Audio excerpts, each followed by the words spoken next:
guys, how you doing today? I just absolutely have to show you guys this beautiful plant. Look at the beautiful leaves on this thing. And the little holes and fenestrations that it's getting. Look at this. It's gorgeous. Now this is the Epipremnum Pinnatum. That first word is so hard. This is a beautiful, gorgeous plant. It's one of my favorites that I have in all my collection. I adore this plant. I think you can see why.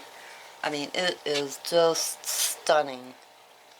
The leaves on it get huge, and they get these beautiful little pinholes down the center, and then it starts coming out and it gets these bigger holes. You can see like over here on these leaves. If I put my hand under it, maybe you can see the pinholes better. I don't know. It's not showing up. Maybe if I turn it backwards. But in the beginning of my video, I showed you guys my big mother plant. Now this is a cutting I air layered off my mother plant. Look at the size of the stem on here. Look at that. It's as big as my little finger. Massive. And it's also curly. It's got a big, huge air root coming out right here. You can see the holes better now that I'm holding it up.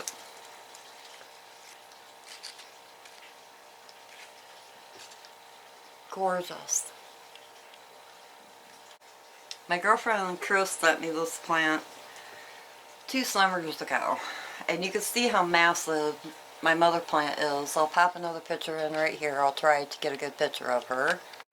It's hard to get a good picture of her because she's so big, and I've got her back under a bunch of plants in front of her, and I don't want to move all my plants, but you guys get the idea of the massiveness of this plant. It's gorgeous. There, I'll zoom in a little more so you can see a little bit better. But anyways, this is the Epipremnum Pinnatum. She enjoys a really bright and direct light. And I think to get the massive leaves on it and the holes, it really does need a bright light. You don't want it in the sun, you don't want to scorch her, but she does like a bright light, as bright as you can get without burning her. Water, my bigger one is in a really big pot, and I let it get down maybe about halfway. I think it's in like a 14-inch pot right now, which I do have to repot. That mother plant, I just bought a new pot for her. I think it was 16 or 18, I forget now. But you don't want this plant to dry completely out, because she will not like it. And now, like I said, this baby plant, or smaller plant, I did air layering on her, and she took to it very, very well. And then when I cut her off the plant, her roots were fantastic under the air layering. And I put her in, let's see if I can lift this pot out of here.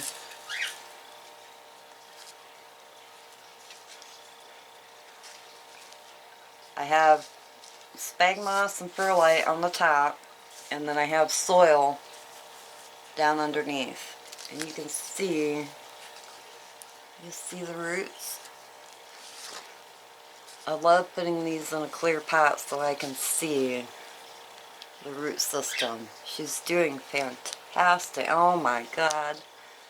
She's also got roots coming out of the bottom. I'm gonna have to repot her like right quick. I might do that later today.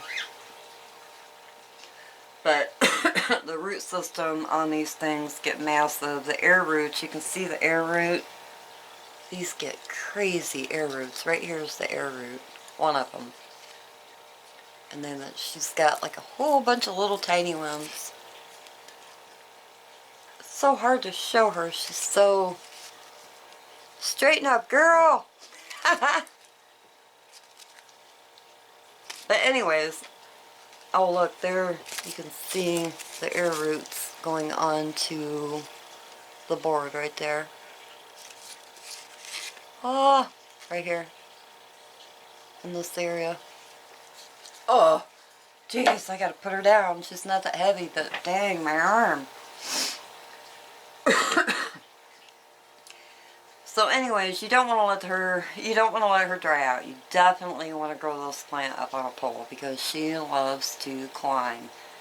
And the more she climbs, the higher she climbs, the bigger the leaves get. This was the top of my plant. I actually took 3 cuttings off her by air layering her this summer. And then I cut it right before I started bringing my plants in for the summer, or I mean for fall. I went ahead and cut it, and I put her in the small pot, which has been, let's see, this is September I started bringing my plants in. So she's only been in this pot for about a month, and her root system looks fantastic. But I'm going to keep her by herself. I was going to incorporate it into my mother plant, but I want to get this plant bigger. Let me go on before I keep going on. She does like humidity. I keep her in about a 50% humidity here in my plant room, and she's got about the same, my mother plant's got about the same out in my living room. Sometimes it goes up, it's between 50 and 60. Now my girlfriend grows this plant, the girl that gave it to me, Chris, from Chris's Garden Pal, and she does not run a humidifier. She lives in a very, very arid area, and as far as I know, she doesn't have any problems with this plant not getting a little bit higher humidity. Obviously, you want her in a well-draining soil. You want it very airy. I have her in, well, my mother plant is in soil and a lot of perlite, about 50-50-ish, maybe about 40% perlite. You just want the water to drain all the way completely through, and you want it to go through quickly. You don't want your water to pool up. But she does like to be watered. She loves to be fed. Feed her about once a month. And water her before she gets dry. If you have her in a smaller pot, like right now, I can tell mine needs water. That I'm going to, I mean, she's not completely dry, but I'm going to put her in a bigger pot today, later, and get another bigger moss pole behind her. Now, this leaf she put out right after I propagated her, right after I air layered her, and then this leaf looks like it is going to be smaller, which is normal when you propagate plants. So I'm hoping after this, because she is on bright enough light. Right now in my grow room, I'm growing her under my MarsHydro light. But when she was out on my front porch, she was in on the north facing part of my porch, and then my mother plant out in the living room is in a west window, and she has a grow light that I turn on later in the day. And so far she's liking it there. That's where I grew her last winter, and she was fine with that.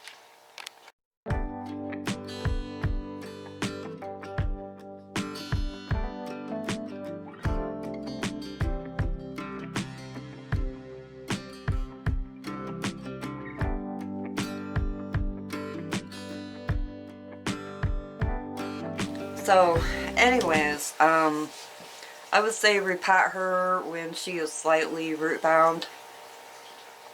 You don't want to let her get too root bound because her leaves will get smaller. And you will have a hard time keeping her saturated, her soil saturated. So don't let it get too root bound, but like I said, right now my mother plant desperately needs to be repotted. I've been sick, I haven't had a chance to do it. I'm hoping that I can get my mother plant done this week, and this little girl is going to get done probably as soon as I get done with this video. I'll go ahead and get her repotted.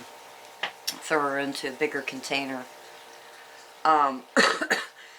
There's also a variegated version of this that I have seen. It's gorgeous, but I don't have it, and I'm not really, you know, out to get it.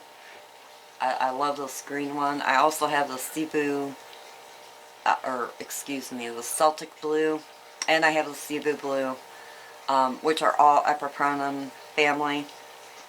The Epipremnum aureum. I hate that word, Epipremnum. That's hard to say. But the variegated version is gorgeous. It's really pretty. I found a couple cuttings online, or I found cuttings of it online a couple times, and I almost thought about getting it, but I'm like, oh my god, this plant gets huge. I mean, you've seen my mother plant. I have her on a 6-foot pole right now. I will never be able to get her on a bigger pole because I just don't have the room with all my hanging plants. I'll have to just keep, you know, cutting her or find another spot to put her, which I do not know where that would be, because baby jam-packed with plants. I love my plants, and I got rid of a few this summer, and I am so glad that I did, because I was beginning to wonder if I was going to get all my plants in. But yeah, the variegated version is also very pretty. The leaves start out on this plant very small, and they do not have pinholes in them, and they do not have the fenestrations in them at all. They're very small. I'll try to, but once the leaves start getting bigger and they start getting these pinholes, and the pinholes come right, you can see here, they start right down the middle of the plant. I hope this is a better, if you can see them. The back is much easier to see, I think. On camera, it's so hard to get. But the pinholes usually start down the center of the plant. Like, can you guys see? See how they go down the center? And then they kind of like go outwards. Like, see, there's a bigger one there. You can see it's the beginning of the fenestration. But then eventually the leaves will separate, and they'll be kind of like, if any of you guys have the cursiva, I'll put a picture up of the very mature version of this plant. It is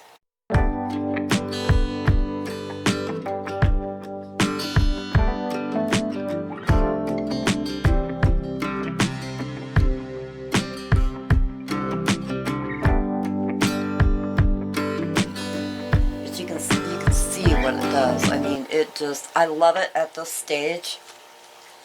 I adore this plant. This is one of my plants that, I mean, I'm a helicopter parent. So I like look at all my plants, almost all my plants every day, but this is one that I look at all the time. And I love her being in my living room, because when I'm sitting there, I can see her, my mother plant I'm talking about. This one stays in my plant room. But I just love it. I adore it. I'm so glad that Chris sent me the cuttings of this plant. I can remember when I first got it, when she sent me the cuttings, I was like, oh, there's not anything that special about this plant. You know, it just looked like leaves like this, but like way smaller. They were like this big, you know. And I was like, oh, whatever. You know. As it grew, it just got bigger and bigger and bigger, and I thought, wow. And then when the pinholes started coming, I just lost my grip. I was like, oh my god, this is really a cool plant. And then the holes kept getting bigger and bigger and bigger, and I can't wait till the fenestrations get bigger. Imagine Adansonii wideleaf will be sort of what it kind of looks like as it keeps maturing and the leaves keep getting the bigger fenestrations.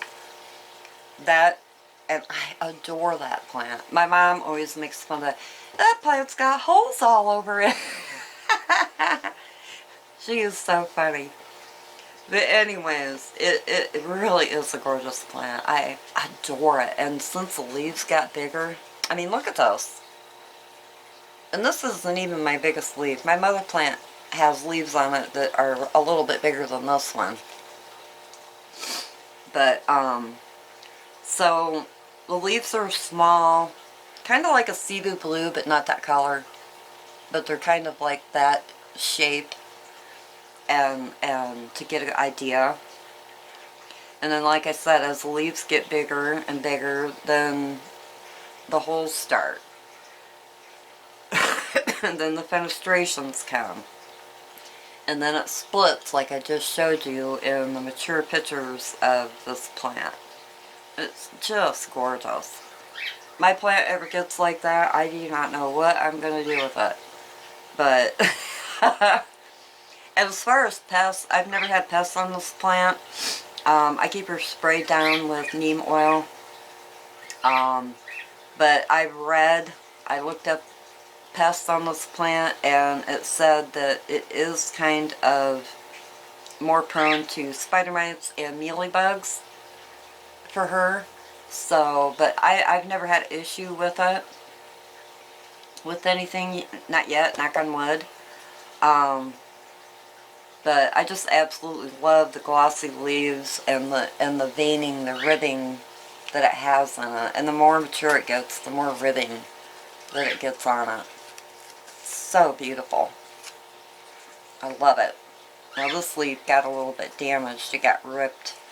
When I had it out on my front porch in the summertime, I had her growing up the top part, this part, growing up a trellis that I have on my front porch.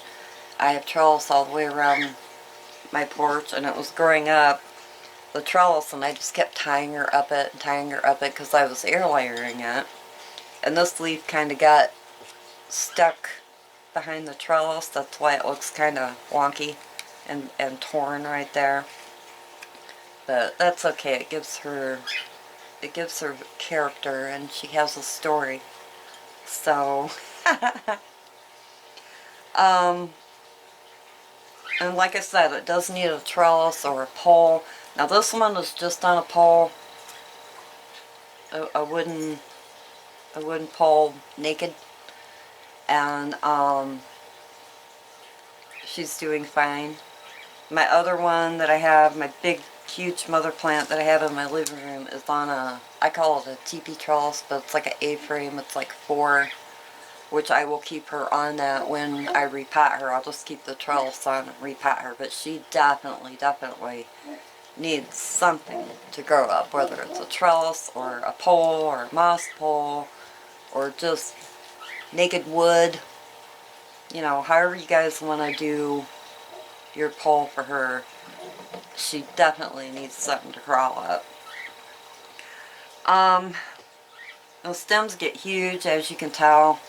I showed you earlier how big these stems are. They're huge. The more mature it gets, the more beefy these stems get. It's an amazing plant. Told you before, water her before she dries out.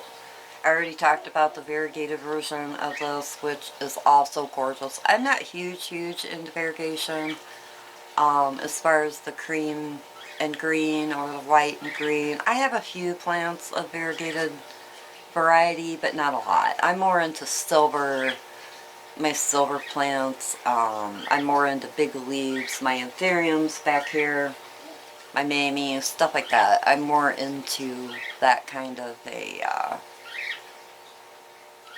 plant look than I am the variegated. I do have a variegated burl marks. I have a couple of variegated syngoniums. But yeah, and I guess the last thing I want to talk about is the propagation on this, which is she is a bear to propagate. Water, spag, perlite takes forever. She does not propagate easily. I found she propagates better in the warmer months in summer than she does in winter. So I would say if you're going to propagate her via water, perlite, or spag, I would say do that in the summertime. If you're going to air layer her, she air layers very easily. I do not know about wintertime because I haven't air layered her, but I would say if you have this plant and you want to propagate it and it's wintertime or summer, but if it's wintertime, I would say I would go with air layering for the wintertime. Air layering is just so much easier, and you don't lose leaves with air layering. Even after cutting, I mean, even after I cut her from the air layering, she didn't miss a beat. I waited till she had a really nice root system, and when I air layered her, I picked a node that had several air roots on it, like right here. Huh, yeah, right. There's air roots right here, if y'all can see. So hard to show you.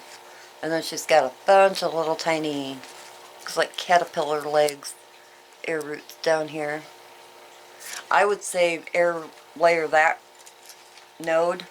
That's what I did, and it air layered beautifully. I had new roots coming out of the air roots, and then I had new roots coming out of the node itself. So it did beautifully with air layering.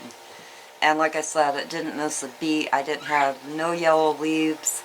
Now the leaves still got smaller, but I don't know. I think that's kind of normal when you propagate something. Usually the first leaf or two, from what I have found anyhow, get small and then they go back to growing, you know, normally. But I would definitely recommend for this plant, since it is kind of hard to propagate, at least what I have found. I mean, I can only talk about what I experienced from this plant. I've had it for 2 years, and I've tried water propagation, I've tried perlite, spag, and it takes forever, even in the summer. The air layering, I had great results with air layering. So I would recommend, if you're going to propagate this plant, air layer it, because it works great. And like I said, she doesn't really miss a beat with it. So I think that is all I have to say about this plant. I think I covered everything, and that's it. If you guys have this plant, let us know down in the comment section. I'd love to hear your comments on this plant because I just adore it. I think it is just so cool, the morphing that it goes through, and I love it.